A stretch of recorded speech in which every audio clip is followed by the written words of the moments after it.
Hello, everyone, and welcome back to Quest Me, the Twist My Arm podcast that takes you on a quest through a galaxy far, far away. This season, we're talking about Skeleton Crew, the new Disney Plus TV series. TV series? I don't even think it's a TV series anymore. The Disney Plus series that is all about a group of kids going through the galaxy on a Goonies-like adventure. My name is Josh. I am your forever host and friend of the Twist My Arm Network. And of course, I am joined today by my good friend Justin. How about them Broncos? Woo! I know that was a hell of a game beating that second string of KC. No, that's not what I'm talking about, man. I'm talking about just going to the playoffs, dude. Playoffs. The playoffs. Yeah, I'm excited. I know it doesn't matter. It's not a big deal, but like, look. That's how you shut out a second string Chiefs. We haven't been to the playoffs in almost a decade. All right. Just getting there is pretty cool. I'll take it, man. I'll take it. Yeah. But anyway, thanks for coming back and hanging out this week. How was your week? Oh, it was overall very good, very productive. I got really nothing to complain about since I'm on vacation. Oh, good. Someone that never takes a vacation. His name is Phil. He's also here today. Are you on vacation right now? No, actually, I was just back at work yesterday. On a Saturday? But that was, yeah, it's a thing. I flex some Saturdays for Fridays, or whatever, the other way around. If I work a Saturday shift, though, I don't work the Friday before. So, okay. Yeah. So I did actually end up with like 3 days off in a row last week. That was a welcome change. I got a lot of stuff done at home. So that's kind of a vacation. It is kind of a vacation. You deserve some time off, my friend. Well, thank you. I do what I can. It's absolutely life is we all do what we can. But thank you guys again for coming back and hanging out.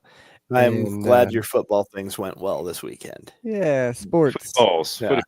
Yay. I know how much you care about sports, so I figured NFL's not really my thing, but that's okay. I get it. Hey, man, it's all a distraction from the public. Oh, man. Here we go. Speaking of distractions, Star Wars has been a pretty nice distraction. Oh, the best. For the public. This week's episode was really, really, really good. There was a lot of development that happened in this episode, and just a lot of I'm pretty sure, I swear it's got to be like my top 3 favorite scenes in all of Star Wars happened in this week's episode. It was probably the coolest thing I've seen since AT-ATs, you know? Ooh. I was gonna say the Rancor in Book of Boba Fett. But... okay. Yeah, and that's fair too, because there was a lot of new stuff going on in this week's episode. Before we get too far into it, though, Phil, you have to take us on our own little side quest.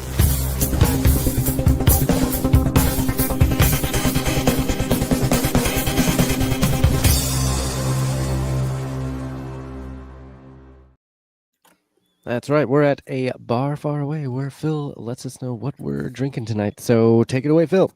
All right. A couple of different things again tonight. One,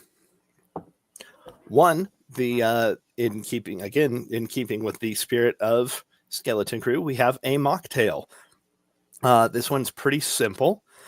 I'm calling it At Atten. So the reveal to the rest of the folks in the in-universe that At Atten is home to an Old Republic mint meant that I decided I was going to put a whole lot of mint into different things this week. So this one I'm calling At Atten. It is just a non-alcoholic riff on a mojito. So I took half a lime, quartered it, muddled it together with about 3 or 4 big mint leaves and a tablespoon of agave syrup, and then topped it off with 4 ounces of 7-Up. Nice. You little So rockhead. it is. Then It's really good. It's like a extra sweet 7-Up, but with that extra kick of the lime and mint combo. It's refreshing. It's minty, lightly. But also was test run with the kids tonight and seemed to go over well. nice. That's funny. 0 to 10, what they rated at? I got to start asking them for ratings on these things. You should. You really should. You have to Tuscan Raider your own drinks. Yeah. And they got to be brutally honest too. They got to. Like, I mean, start the, like, Right. large child says just tasted a lot like just an extra sweet 7-Up that, she could mostly just taste 7-Up.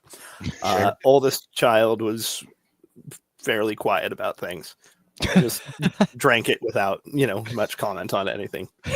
So he's gonna be the silent whiskey drinker at Christmas parties when he's older. Just like an old fashioned. Keep it simple. Yeah. And then our other drink tonight, you can barely see kind of the greenish quality of that one with this lighting. This one I am calling an Old Republic Mint.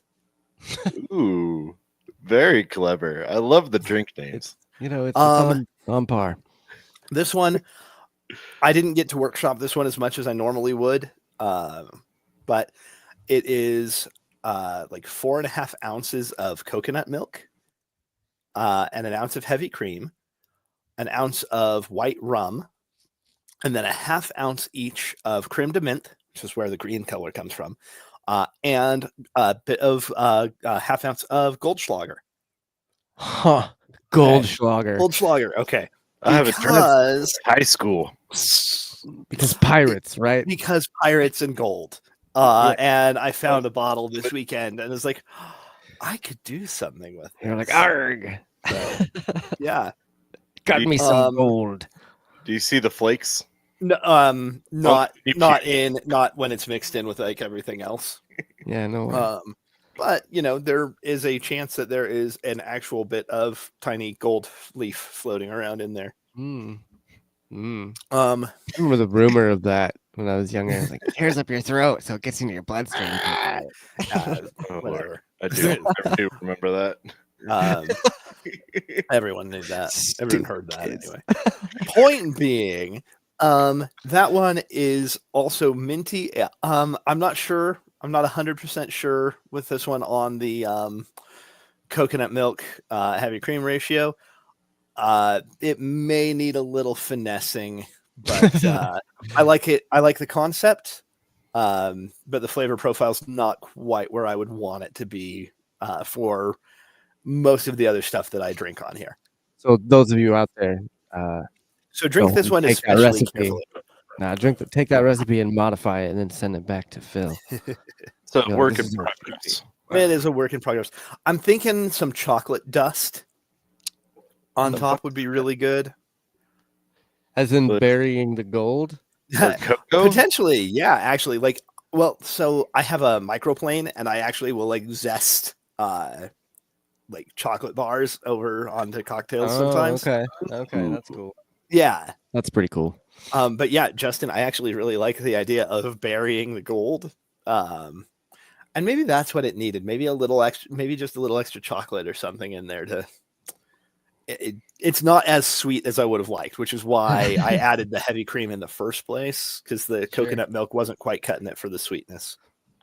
No, Arr. well, I'm sure it's still delicious anyway. Yeah, I mean, but we'll you have can- those recipes as they are in the show notes, and As always. drink responsibly. Yes. Thank you, Phil, for taking us out there to a bar. I am literally just drinking water tonight, so that's all I got. I have water today too, but I have my pirate mug. Ooh, I just got a glass. My go-to. Voodoo Ranger, yeah. Okay. Oh, 9.5, baby. 9.5. Oh my God. 2, I'm good. 2, I'm good. Speaking of 9.5, this week's episode was called Zero Friends Again. Spoilers. And It was directed by Bryce Dallas Howard, who has done a lot of directing in Star Wars. She is, if you are unfamiliar with Bryce, she is the daughter of Ron Howard, who makes a lot of really good movies. And Beautiful. she started as an actress and now she's doing more camera work and doing And more she is directorial stuff. brilliant behind the camera too. She Yes, has done some very good. absolutely phenomenal directing work. Some of the Mandalorian episodes that she did were really good. And I think she did a Boba Fett episode. She's Mhm. dabbled in pretty much all of the Mandoverse stories. So Ahsoka, I know she was part of that. So yeah, it was good to have a familiar director, because this was one of my favorite episodes, which is funny and kind of ironic, because I think her episodes have always been kind of my favorites. Like the first one she directed, I believe, was the episode with the ATST walker in the farm, like in Mandalorian. I think that was the one where they go to that village and like Grogu's sipping the coffee. The meme came out of It's that when episode. Ahsoka first shows up, isn't it? Like in that think around that it's time. episode before. I think it might be the episode He before. finds the village that is like, oh, he can settle down Mm. here, right? That's right. That's the one with Cara Dune. Never mind. Yes, yeah, That's where where I was getting mixed up. But yeah, no, that is the one with the ATST showing up. But yeah, so good to see familiar directors in this one. Yeah, she's really got a good feel for the Star Wars stuff. Yeah, I wonder if she's a super fan like us, or I'm Favreau. I'm sure to a degree, like most of these people that are part of this show are super fans. Like I would assume. I'm gonna do my research. Maybe not a lot of actors. I know that like Acolyte people, they were all not really super fans. The director was kind of a super fan, but like in a weird way. I don't know. So I think they're all super fans in their own right. But yeah. Anyway, so like I said, this episode was called Zero Friends Again, and my synopsis goes as this. People are going to get crabby about this, but in what's arguably the best episode of Star Wars television, we are taken through the beautiful transformation of the skeleton crew, both figuratively and literally. It was a great episode through and through. There was, like I was saying earlier, just a ton of character development on all of the kids. The special effects in this episode were fantastic. There was some practical effects that Cool made, man. I didn't realize were practical until I had seen stuff about it. And yeah, it was a really, really solid episode. What was your initial impression, Phil, of this episode when you first watched it? I thought it was spectacular. Probably my favorite episode of the series so far. I love how they handled the splitting of the party, which traditionally does not end well for any kind of adventuring group. Never split the party, bro. Exactly. Keep the cleric alive and don't split the party. TPK. No, it was a lot of fun. I think there was some exceptional character growth among the kids, and I'm looking forward to seeing the setup now is in place for a classic race to the treasure. Yeah, and the good guys and bad guys both know where they're headed, and it's just a question of who gets there first. I'm also curious. I'm curious to see if the parents get a message out to the Republic. That was going to be my next note. Is that we have the added wrinkle of the parents back home on Atten still, who be like, yeah. So I'm looking forward to the eventual reunion of the kids and the parents, and just seeing how everything all comes together in these last two episodes. Yeah, for sure. Justin, what did you think of the actual peril these kids were put into this episode? I feel like this whole season they've kind of been put into a little bit of peril, but there's always been an adult around to kind of bail them out.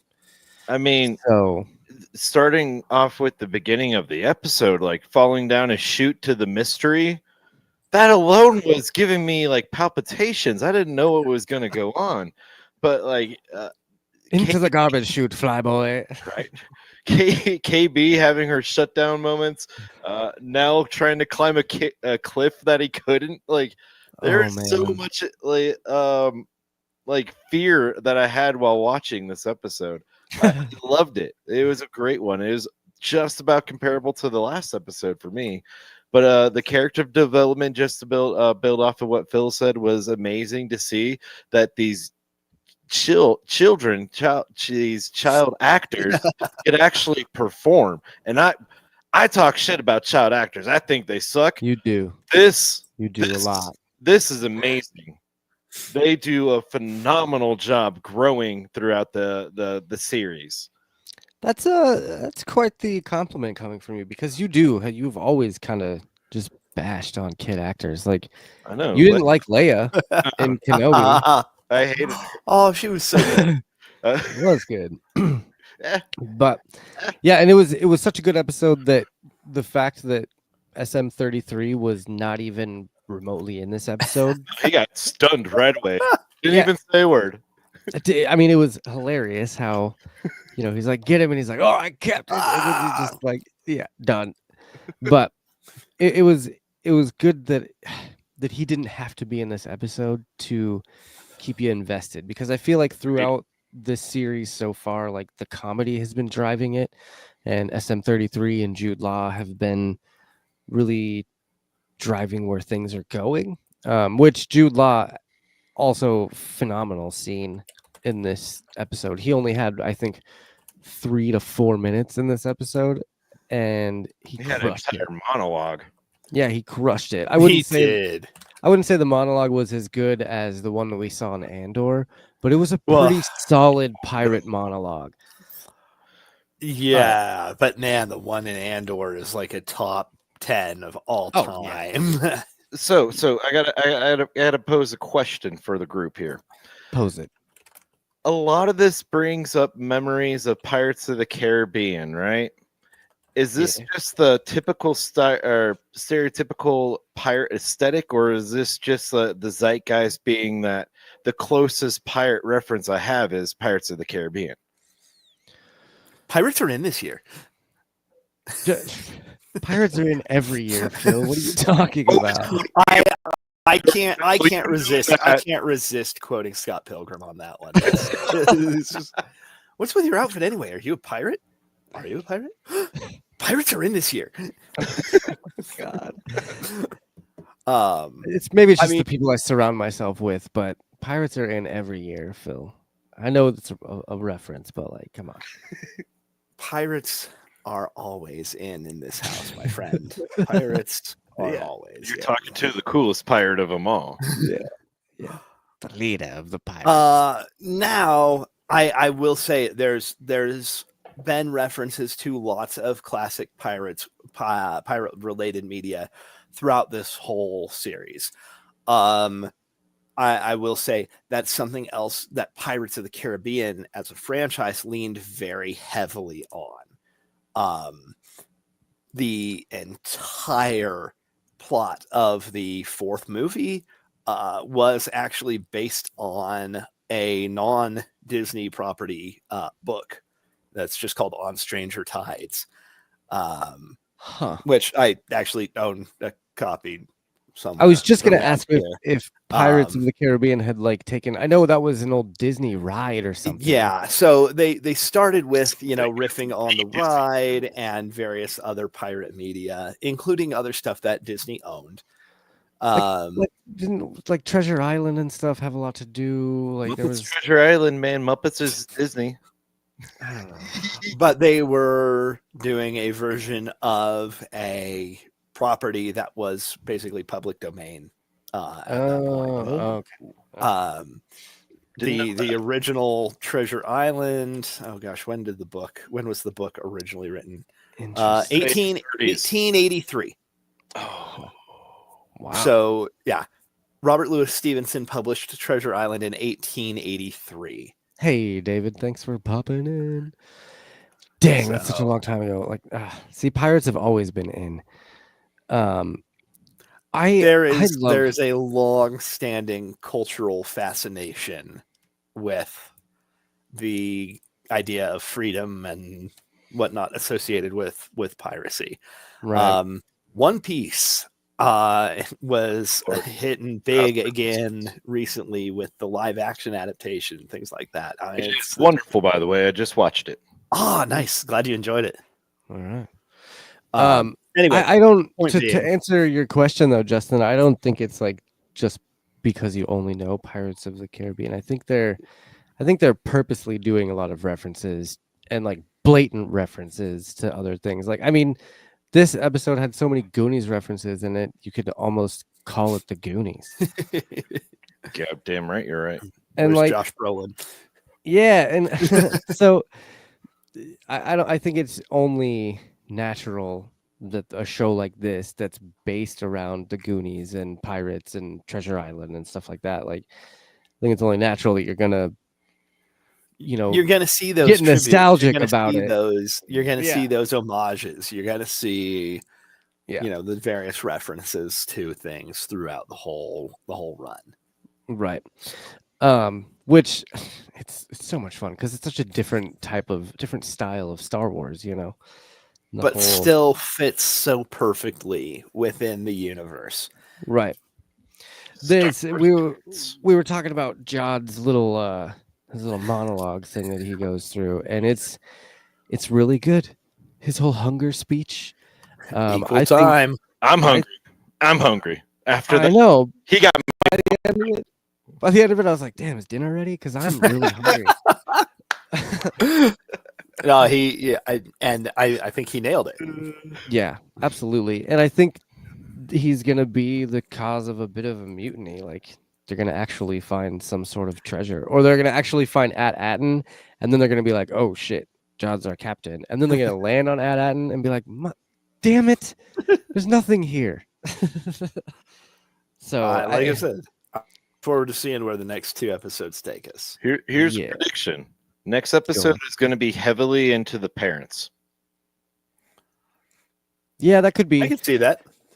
Yeah, because we know that the kids have the ship now. They're heading back. The pirates are heading there. They both have the coordinates. Like, KB clearly knows how to fly the ship. So, Well, she watched Jod and Smee do the startup sequence, and if she was able to grab the coordinates just by looking at them, yeah, let's while we're on the topic of KB, let's just talk about her because she was the focal point of this episode, and it was a lot better than I thought it would be. Watching an episode 70% about KB, Justin, what did you think about her being more? I mean, she's more of a cyborg than she is a human at this point.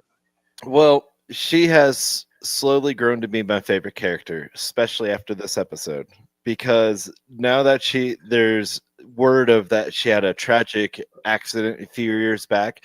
I'm trying to think in my head like maybe she broke her neck, falling off a tree, yada yada, and that's why she has a cyborg implant into the back of her head, right at the base of her spine at C2, C3, and that's why it's somehow interacting with it, and how she can't move and is paralyzed when it's not working. But like overall, like her dynamic throughout this episode, it just blew me away. She got in a fight with her best friend. She admitted that she couldn't do everything that a normal kid could do, and it was sort of tragic to see a kid admit that, because if she was my daughter, I would not encourage that. But in reality, she knows it's true.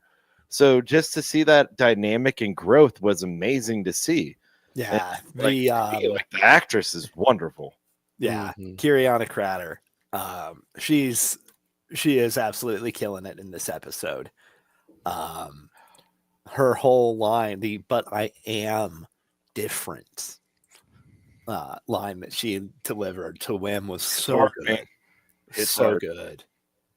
Yeah, and just that, the whole interaction with her and Wim too, because Wim is this naive hero, Luke Skywalker, kind of running into everything, believing everything they see, kind of thing. And he's having to learn how to fix KB on the fly, or she could literally die. Full Mhm. system shutdown, I think, is what she says at the end. She like jokes about it at the end. I But wanted to give you adventure. yeah, but Oh, that was so cute. what I couldn't help but during that whole scene, I couldn't help but think about, and I do this all the time, but it was such a Trekkie thing. Like Data, you know, what would happen if Data, like something happened to him and he had to walk Picard through fixing him somehow. You know, it kind of just reminded me of that, and how smart she was about it, and how clever she was in figuring out how to get Wim to understand what to do. and It just, and that I don't she know, was it able cool. to walk him through a process to repair that fuse. Yeah. Well, replace that fuse in the span of a few minutes with just the junk they had sitting around Mm-hmm. was spectacular. And that's something we've never really seen in Star Wars before. There's Yeah. always just like Han Solo just welding some random shit together in the Falcon, and people are tinkering with different machines. We've never actually seen someone have to be fixed like that before. They Mhm. MacGyvered the shit out of that. Yeah. With Yeah, the, it was- the dipole in the sand, making it the same To make a size, mold. the same Yeah, no, shape. that I was was so impressed by that. Yeah, Yeah, same. the whole thing was brilliant. I was wondering how they were going to fix it. How are they going to get around it? But They killed it. Yeah. And I think they did a really good job with the pairings as well. That was the thing, that we got that unexpected split of the group. Yeah. Although I It think didn't fracture along the expected lines. I think they needed to split them that way. They had to have Neil go with Fern, Oh yeah, because his hands are too big and wouldn't have been able to actually That- fix her neck. yeah. He has fat fingers. You don't body shame his fingers. I'm not. I'm just saying, like, per the plot, I think it'd be a lot easier for Wim to use his tiny fingers compared to, Neil's big hands. But also just the leader and the lieutenant Yes. getting split the way they did. It was like number It one. was- God, I keep doing this, man. Where's Crusher Combo? She's gonna be here next week. and Jesse will she's be here gonna- next week. She's gonna be so proud of me for all the stupid Star Trek references I made. But yeah, no, but like captain and first mate Mhm. doing the split thing, and it to change that up, to change that dynamic, just let us explore a lot with each of those characters. It was really good. Yeah, and Wim wants to be this hero. He wants to be this Jedi that's wielding a lightsaber, and he proved in the last episode that he has no clue what it's like to be a hero like that. As we saw him open up, turn on a lightsaber upside down. So this episode really it opened his eyes in the way of like, oh, I don't actually have to like deflect bolts and slice up droids and stuff. I can just Be help me. somebody. Yeah, I can just listen to somebody and help them, and like Be a good person. And KB's line to him about, bet you didn't think it would feel like that to save someone's life. right. So good. And he's just like, what? What do you mean? Then she calls him a Jedi. Yeah. I was just tearing up at that moment. I'm like, oh yes, she reinforced his dream. Yeah. But speaking of, what we didn't see this episode at any point with Jod? The lightsaber.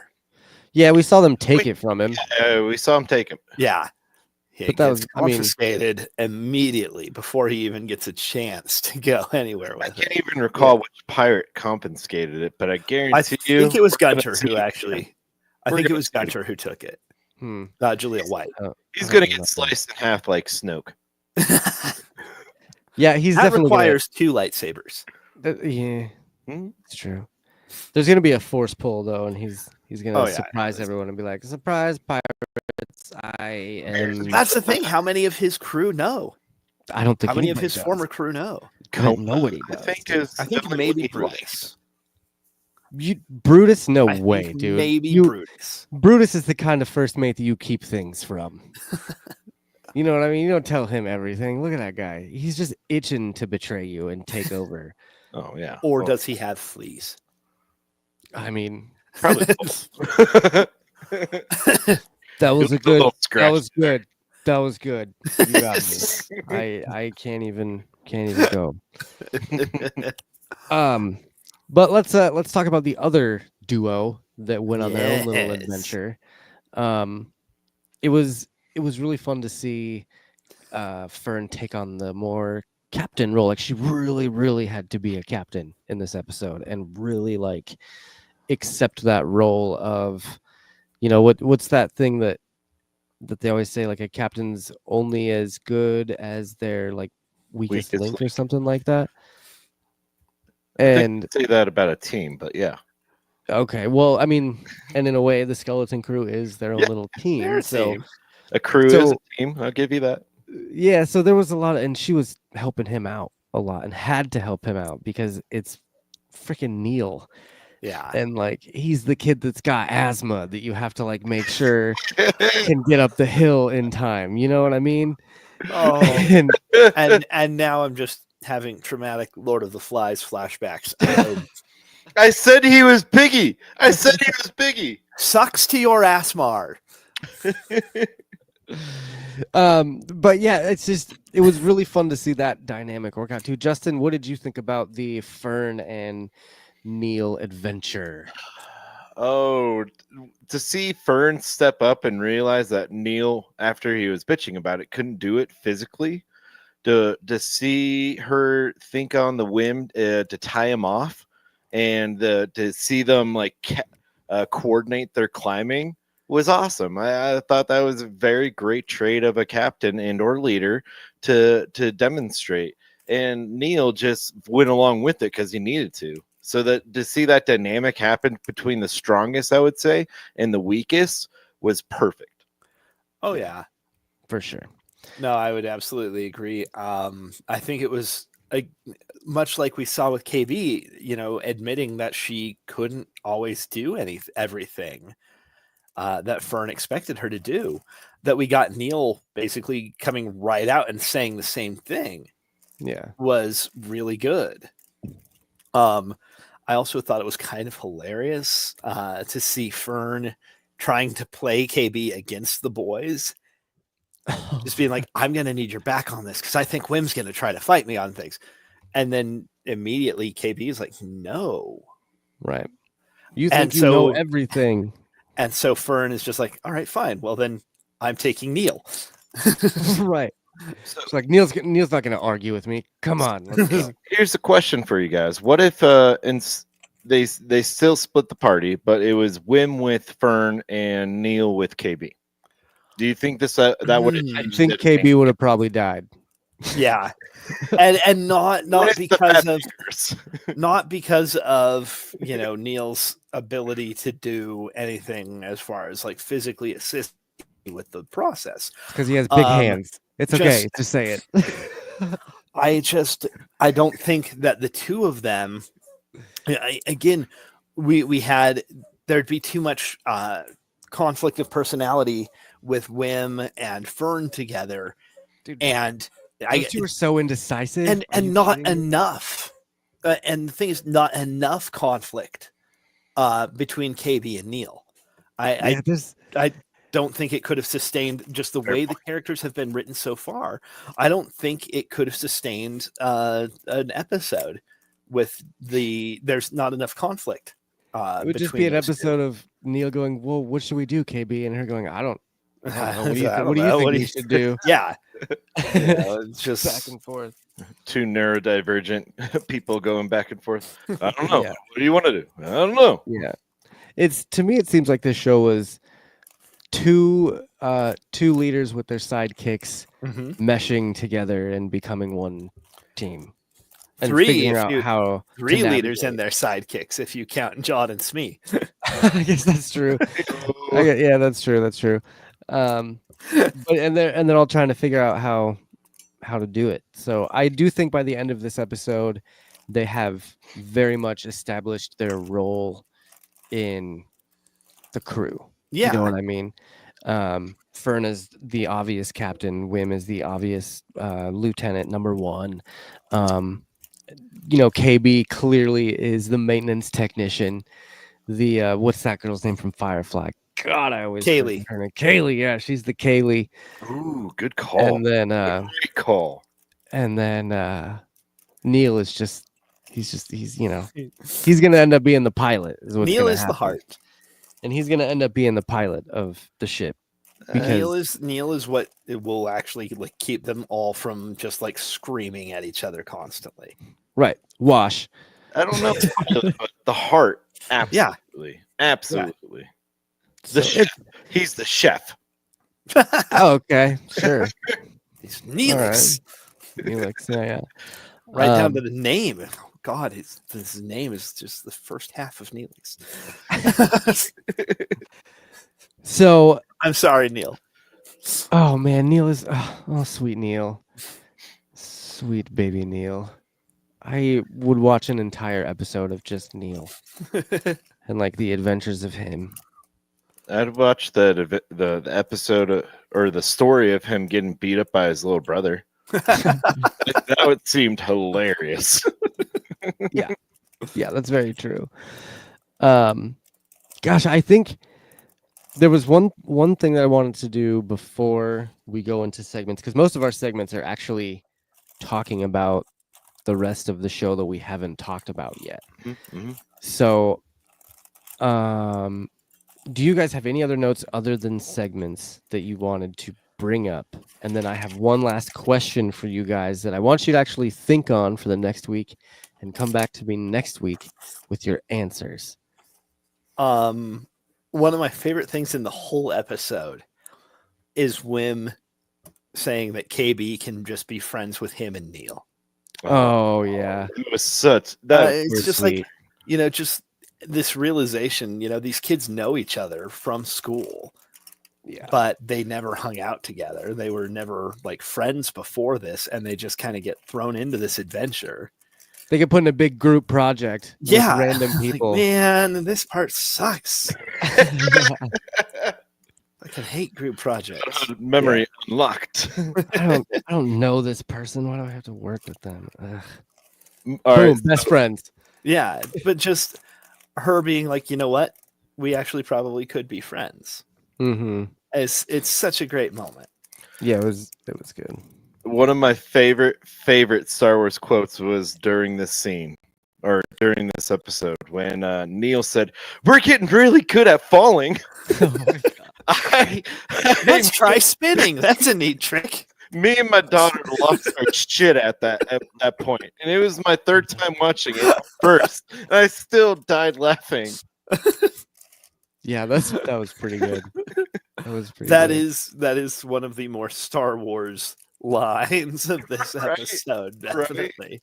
It's absolutely a Neil thing. I mean, he's trying to be optimistic. He is, and he is ever the optimistic one. He will always be the one that's like, "No, we got this. Stop fighting. Let's go. Come on, let's do this."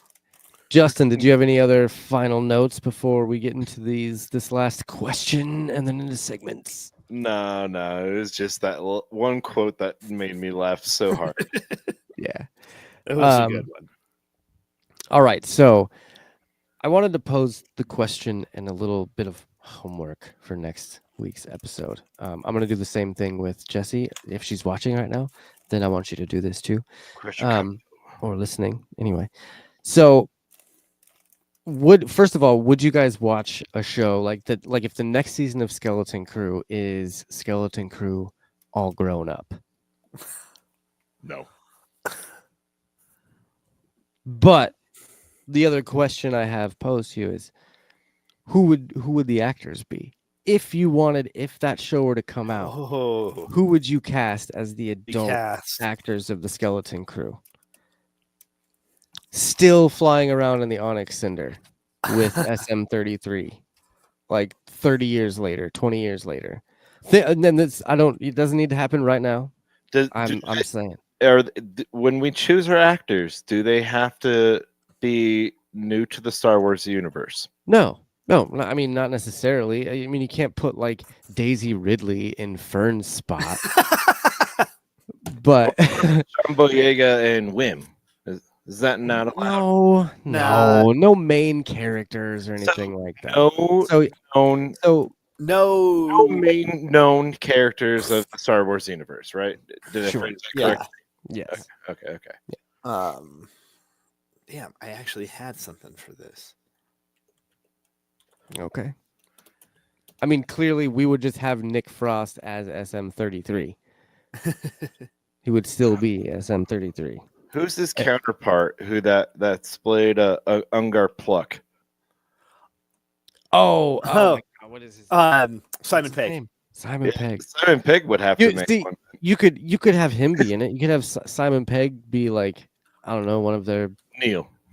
new friends. I want to throw one out there.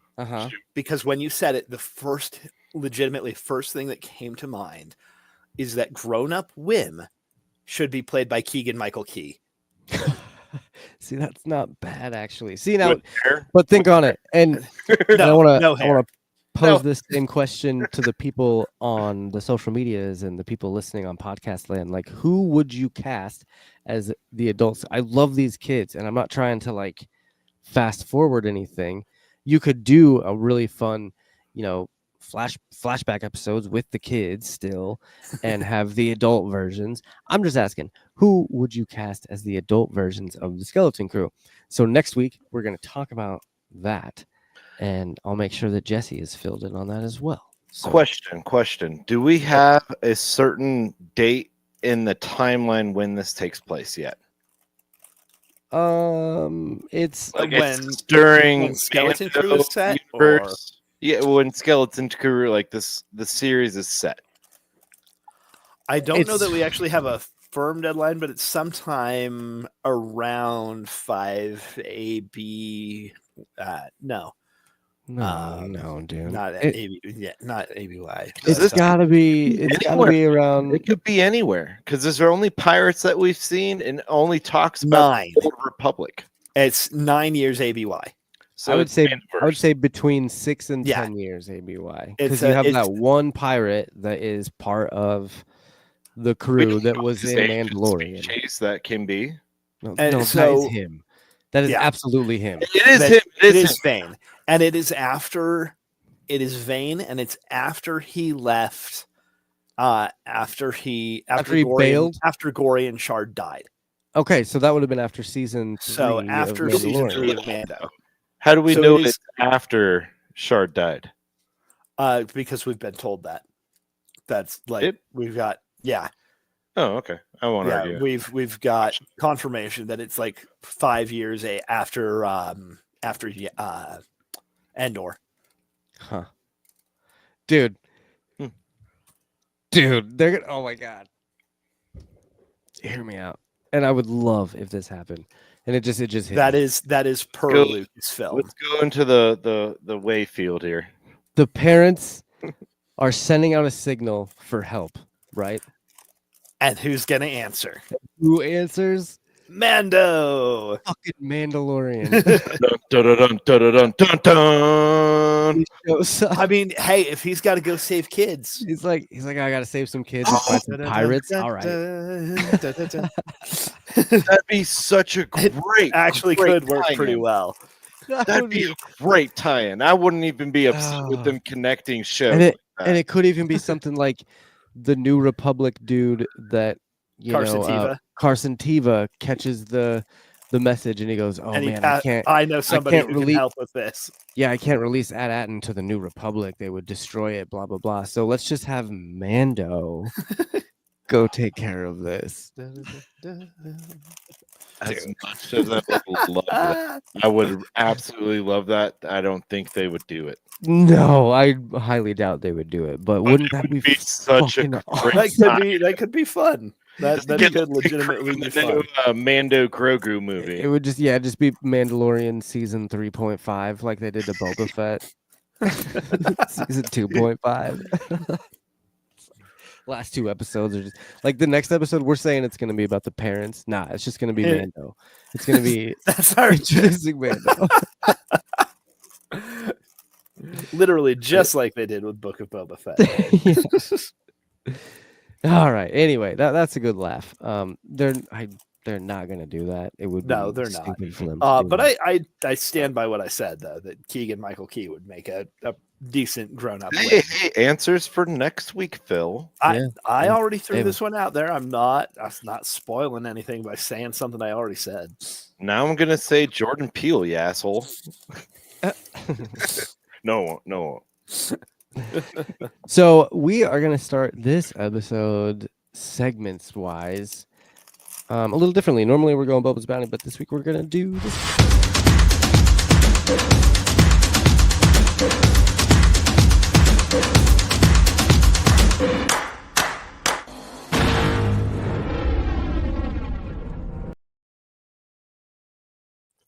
The Starlight Killer scene is the part of the episode where we talk about our favorite still shot of each episode of Skeleton Crew.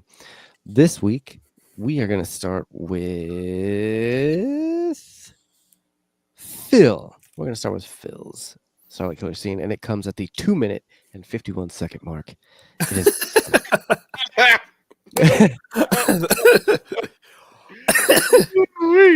was the best one I could find. He's so excited. Just the sheer joy on his face. He's coming out of the tunnel. It's John. It's Jude Law climbing out of a tunnel, and he's just draped in treasure. Yeah, I wonder how long he's been climbing through that tunnel, though. How long did he spend under there trying to decide what treasure to take with him? How long did he decide, because Smee comes up covered in jewels and stuff too. Oh, man.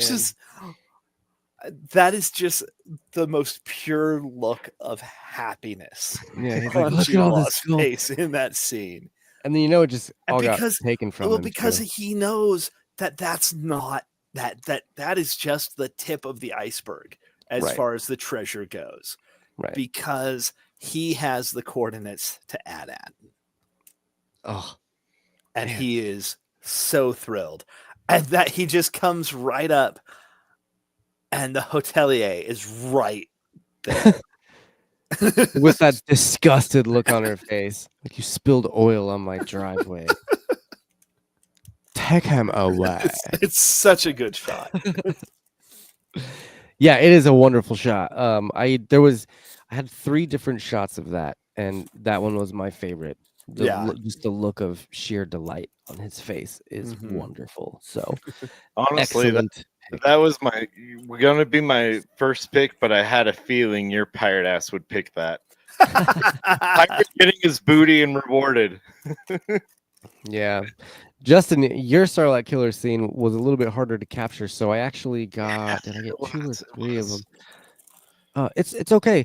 It comes in at the 5-minute mark, and they were really, really cool. Really cool.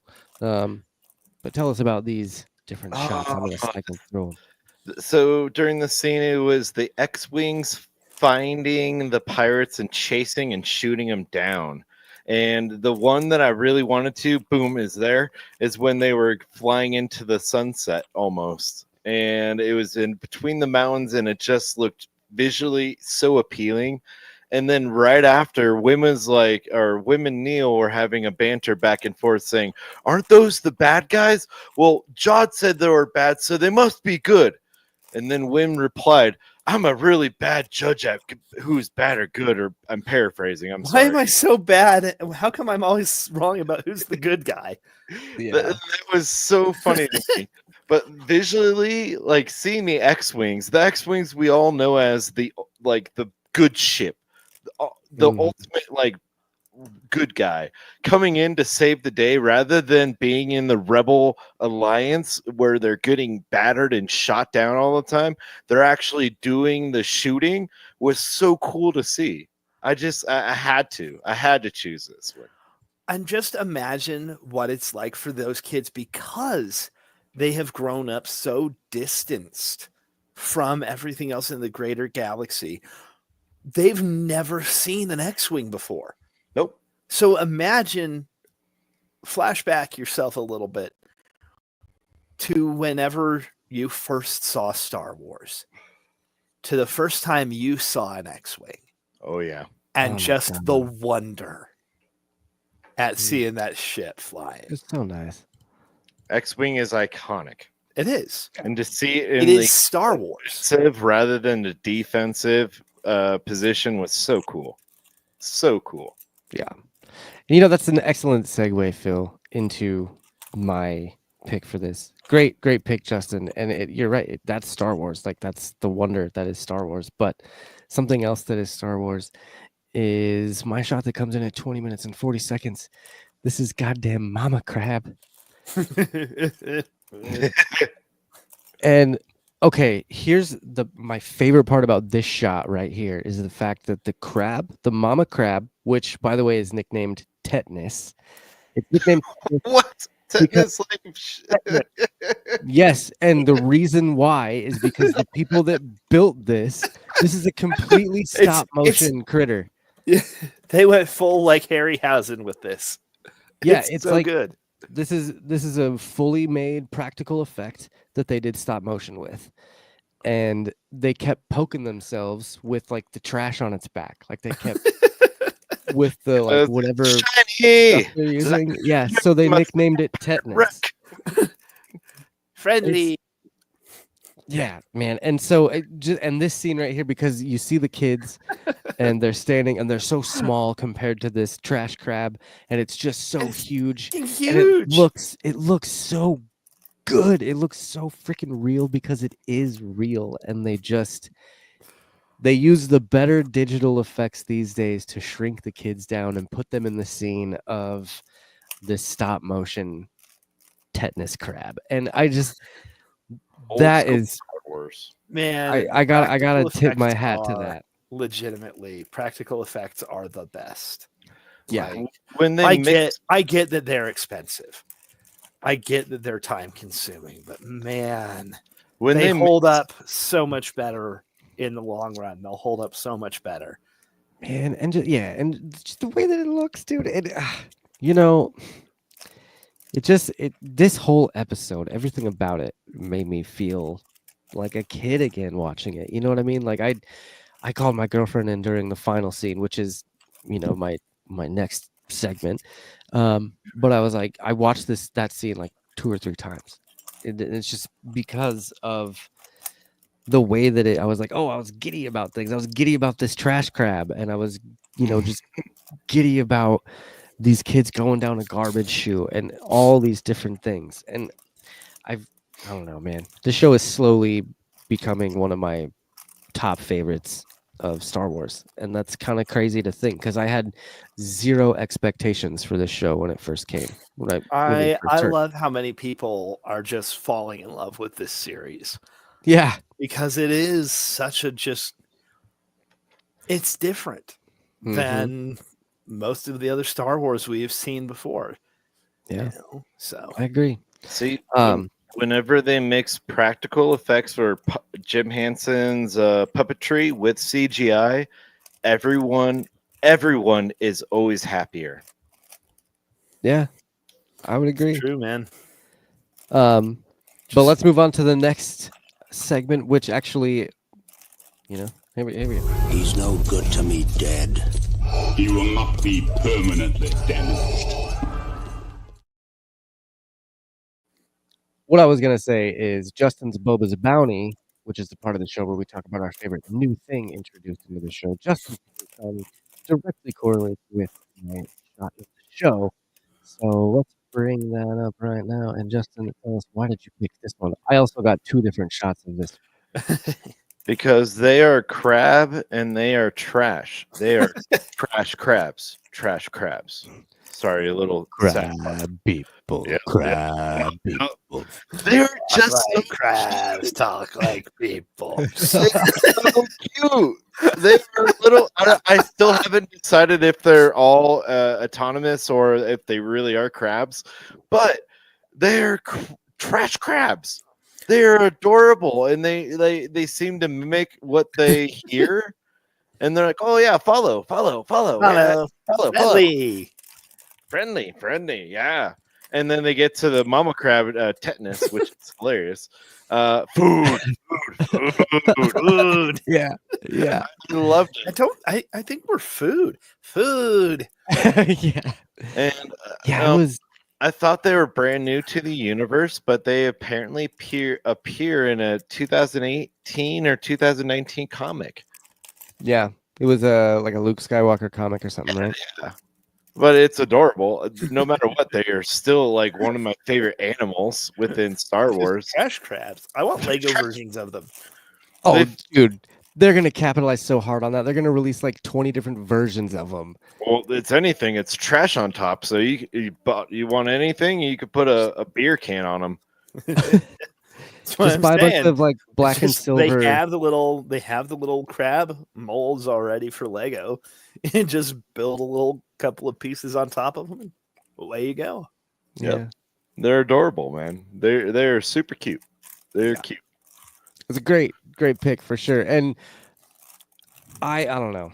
It would have been my second but there was no way I was letting my Boba's Bounty go, which directly corresponds with Phil's Boba's Bounty. So let's talk about yours first, and then we'll get into mine. So tell us about this guy. Okay. New tech. The hotelier basically threatened to have the Onyx Cinder tossed into the junk heap, right? Like when they first landed on Lanupa. Mm-hmm. Well, now here we are, and it's been tossed into the junk heap. And we've got this giant, like, scavenger automated platform that's just going around scooping up and incinerating all of the trash. And I love it. It is just the most Star Wars solution to the trash problem. Like, what do we do with all of this? Well, we could put it in a big pile and burn it, or we could have little things go around and burn it as they go. What if we have this, automated platform that goes around and eats the trash? Yeah. And the thing, like, picking the ship up with the kid, because the kids obviously, they run to the inside. It reminded me a little bit of Toy Story 3, I think. When they're getting stuck down into the thing. Sorry, Grogu egg. Oh. What? Technically. Never mind. No, it's all good. Oh, sorry. No, it does parallel that sequence at the end, toward the end of Toy Story 3. You're right. Yeah. But it is, I mean, that was a super cool thing to see. Like, what? This is how you get rid of all your trash? We need this on Earth. And then just him, yelling as he's shooting at it later. It's too invincible. Oh, yeah. So good. Too it's like how invincible is too invincible, Wim. Yeah. Oh man, excellent pick. And like I said, it definitely goes hand in hand with my Boba's Bounty, which is the Onyx Cinder 2.0. And look, I cannot get enough of this. So it's kind of hard to see, but like in this shot, you can see that the trash heap or trash furnace, I guess, is basically eating what looks like an outer shell of the Onyx Cinder. And I keep calling it the cocoon because it's like, like the cinder comes out and it's like a beautiful butterfly. That's why I named this episode the way I did. And it's, dude, like this is the scene that I've watched over and over because I just love how they hit that button, they hit the big red button, and it blows everything off, and it dude, it's something we've never seen in Star Wars before. This is brand new. And like, I feel like when we're watching, Mandalorian and stuff, we see a lot of nostalgic things that, we've kind of seen before. And like, it's really cool, but like, we don't see a lot of brand new things, like brand new, I don't know, this. Yeah. Well, And a couple of things about that. I mean, one, when we have the hologram of Tak Renaud, he's talking about having the ship clad in armor. Right? That's right. I totally forgot about that. shit. And also, Jod knows the ship. He knows of the Onyx Cinder, but he didn't recognize it. Why Yeah. wouldn't he have recognized a famous ship? That's true. He's going to recognize it now. That's for Yeah. sure. Why would he not? Why would he say not to hit the red button? That was SM33 was saying, don't Smee hit said the... never touch that. But still, Yeah. oh yeah, okay. Because that was the whole destruction sequence. Yeah, it's the eject button. I get it. I Yeah. get it. Which, Yeah, man, but just it the was idea that, if he'd actually seen that portion of the ship without the breakaway the armor, cocoon. would Judd have recognized it? I think a lot of people are going to recognize it now. I think a lot of when the Like pirates, when they arrive at Atten, yeah, they're gonna be like, "Holy shit, Brutus! It's the Onyx Cinder!" right. You know, It's a ship of legend. Yeah, Yeah, it's going to be great. It's like the Black Pearl. yeah. It's literally going to be the Black Pearl, No and shit. Drunken Jod is going to be taking it over. I mean, I don't know, it's crazy, but I just definitely one of my top favorite scenes of any Star Wars. It's so good. We have seen, ablative armor effects in Star Trek and some other shows. But seeing it put to use like this in Star Wars is pretty brilliant. And I love the reveal. It was really good. Not to mention just the messing with whole Justin. claims he's on the new ship bit. I did, and I had to do that immediately. I had to, and Yeah, no, that was I didn't. literally like in our group chat, y'all. Josh basically yells dibs on the new ship. I didn't spoil anything though. No, you did. Oh, you didn't? No. So You just I said dibs made on the new sure to- ship. It took me a minute to figure out how to word that properly. See, But- when it left the cocoon, all I thought about was it really was a hunk of junk, and now it's so beautiful. Yeah, It's like the Millennium Falcon shedded its skin, but right, different. right. Same but different. It was really Dash Rendar's ship, the Outrider, this whole time. Oh, that'd be cool. But yeah, great picks, everyone. And again, this episode has been just chock full of awesome Boba's bounties and Starlight Killer scenes. Like we could have picked so many different shots and so many different characters and things. Just that pirate scene alone, which we're gonna get into that right now.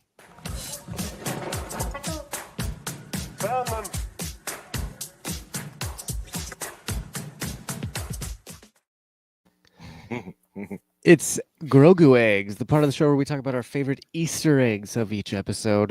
Skeleton Crew is chock full of Easter eggs. This episode had so many of them. Oh, yeah. I had to be extremely different, of course, and just find a way to connect things. But Phil was just very straightforward, and I took his Grogu egg, his shot, and brightened it up because it was fairly dark. And yeah, That's right, folks. We've got an Aqualish.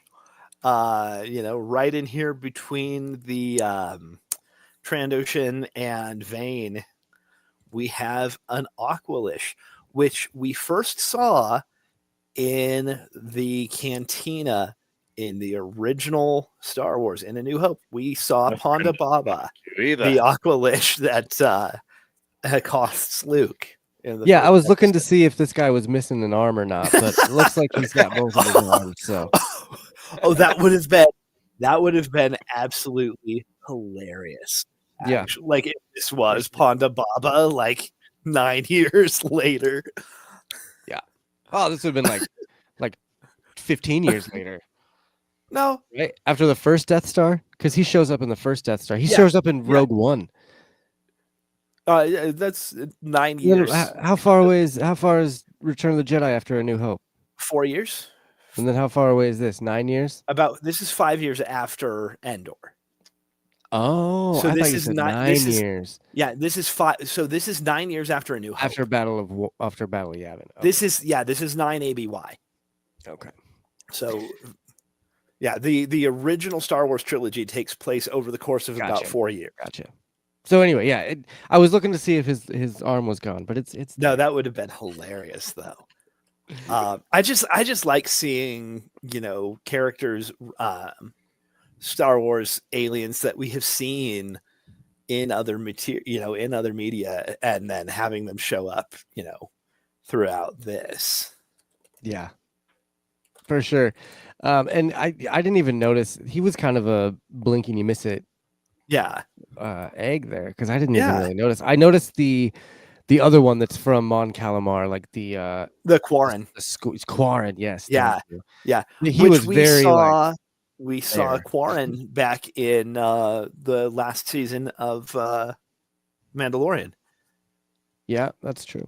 Because I had the whole Quarren teeny for That's far away. That's right. Oh, Yeah. that's so funny. So the other thing I really loved in this scene, though, was that we saw one of the Gran, the guys with the 3 eyes.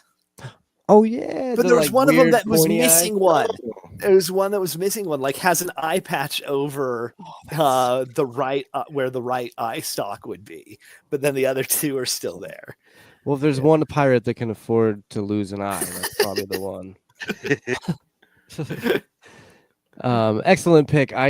Again, that was a blink and miss it type of character. It took me a minute to find a good shot of him. Yeah. So excellent pick. Justin, yours has me a little confused because you keep talking about this Smuggler's Run thing. Oh, And I got a picture of the kids taking control of the ship. that is totally appropriate. So Smuggler's Run is the Millennium Falcon ride that you do at Disney. And what it consists of is you have 2 pilots, 2 engineers, and 2 gunners, so to speak. And with the kids dividing themselves, there was a pilot, a co-pilot, a gunner, and an engineer. And it just reminded me so much of how Smuggler's Run went. And like, Okay. in this ride, I was honestly number 6 of 5 kids, and the way that they piloted it was just like this. It was a shit show. It was bumpy. We hit everything that we could, and I couldn't do a goddamn thing. And that's what it reminded me of. It was doing that ride with 5 other kids. But Just being the one had adult their along for the station. ride. It was Fern, Nell, pilot, co-pilot, KB on the engineer, and Wim at the gunner. That's funny. And I Okay, love- that makes I all the love sense seeing in the Wim world go now. back to the gun. Because they'd had him in the guns before, shooting in the X-wings when they were getting chased. Huh. That's funny. All right, that makes sense now. Thank you, Justin, for explaining that, because I had zero Here's some idea. kids out there, though. You and them will be happy. And I think I've done a Smuggler's Run Easter egg already in this show so far. Did you? I think so. I can't remember, but I'm fairly certain. All right, I guess. You got to do it. It's worth the $5,000 you're gonna spend just to do that one ride 6 times. Right. That's funny. I still need to do that. I need to go to Disney and actually do that. You have kids So- now. Do it. Do it. I know, right? It's like Do it's it, like the perfect kid. time to do it. Okay, so I finally got my Grogu's egg queued up, and we're gonna watch this small little scene, and I'm gonna tell you why it's my Grogu egg. So here we go. See, they can talk. And that means they're intelligent. They can help. Did you catch that? The ability to speak does not make one intelligent. Fucking Jar Jar. I just like that we're getting another Qui-Gon quote. Yeah, dude. Didn't even realize it when watching it. Dude, the second time I watched through is when I caught that and I was like, oh my god, that's it. That is my egg. That's the because one. That's hilarious because he's this naive little kid is like, no, dude, they can talk. So they're obviously intelligent and he's gonna grow up to be Qui-Gon and he's gonna meet a Jar Jar and have flashbacks of this and be like, nope. The ability to speak doesn't make you intelligent, you dumb Gungan. So yeah, that was my Grogu egg. That's And, good. that That's was really good. Very, very good. And excellent picks for all around. You guys with shots and Boba's Bounty and Grogu eggs. Like, I'm really digging the Grogu egg segment right now. It's been my favorite one to do. So, let's, before we get into ratings, anything else at all that you guys want to cover at all? Just my second Grogu egg would have been the mama crab with all the trash on her, because the entire time I watched it, I was thinking "Shiny" by Moana. Okay. That's all. I loved it. That's the Moana reference, and I was like, "What are you talking about?" That was a hard one to choose.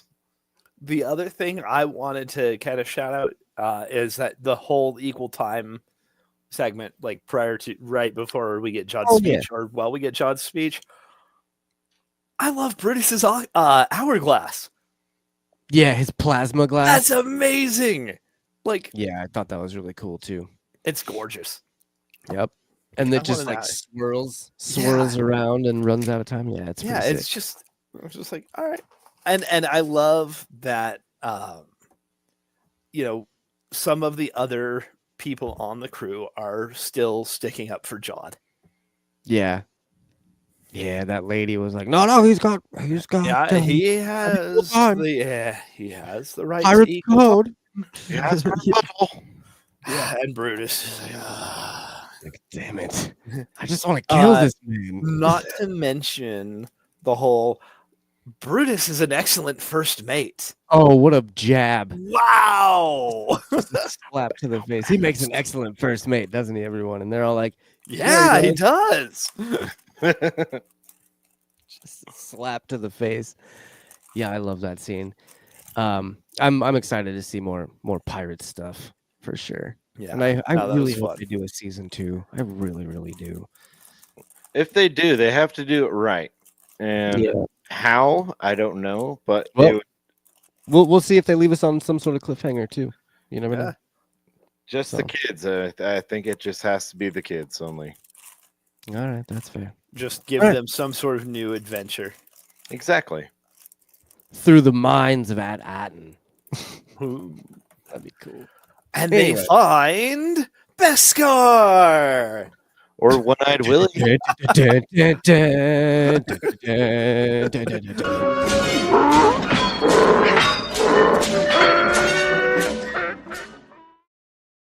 I should change the music to Tusken Raider to the Mandalorian theme. I think that'd be cool. Anyway, it is the Tusken Raider, the part of the show where we rate each episode out of 10. And you know what we haven't done all season? Chosen some random thing to rate the episode out of. So this week it's going to be out of 10 trash crabs. So Justin, how would you rate this episode out of 10 trash crabs?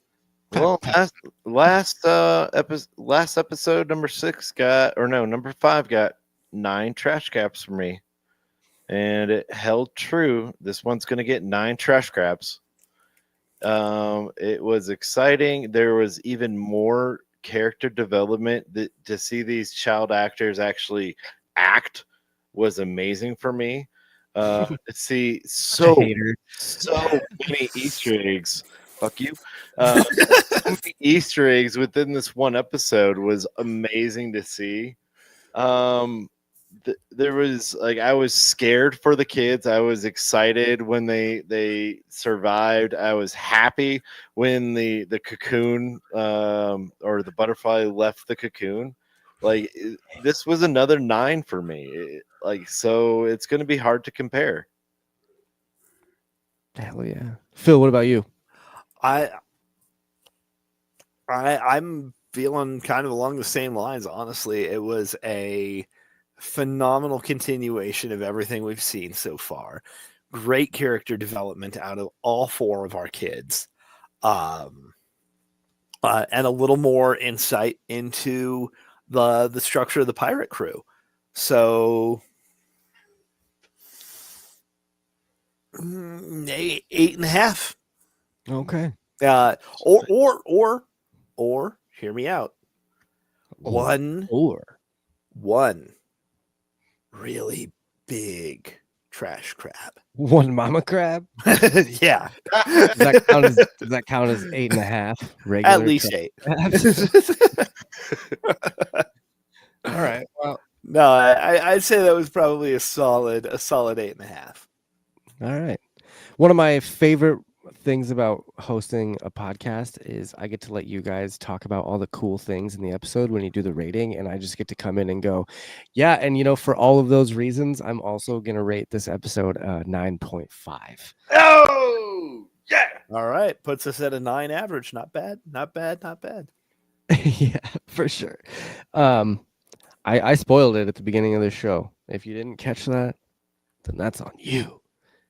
Go back. That you did. I can't rely on the live show. No, you can't. I called you out right when he said. I'm like, oh. Yeah, you did. And unfortunately, we cannot turn back time and go back to the beginning of this show. We are only two episodes out of the end of this, which is very sad, but also very exciting because that brings us that much closer to Andor. The last 2 episodes of Quest Me are going to have some guests. Next week, we're going to have Jesse from the Crusher Convo on, who finally got to interview Beverly Crusher herself. And I can't wait to hear all about that and hear what Jesse's thought about Skeleton Crew. And I believe Phil has confirmed that our good friend Hugh is going to be showing up for the season finale. That's right, folks. Oh. Coming in for episode 8, we got Hugh Johnson coming back on the show.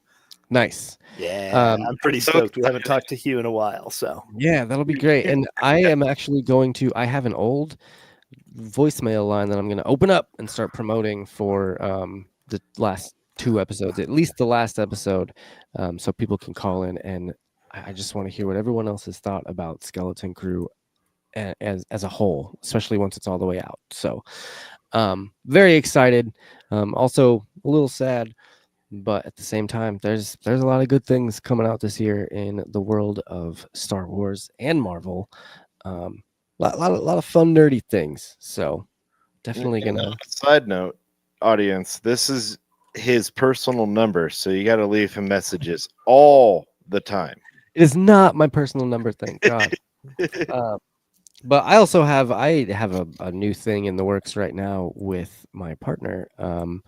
We have gotten very heavily into Pokemon cards. Oh, Jesus. And not just Pokemon, but like battling. Like we've been battling hard. And hard. Getting pretty hard.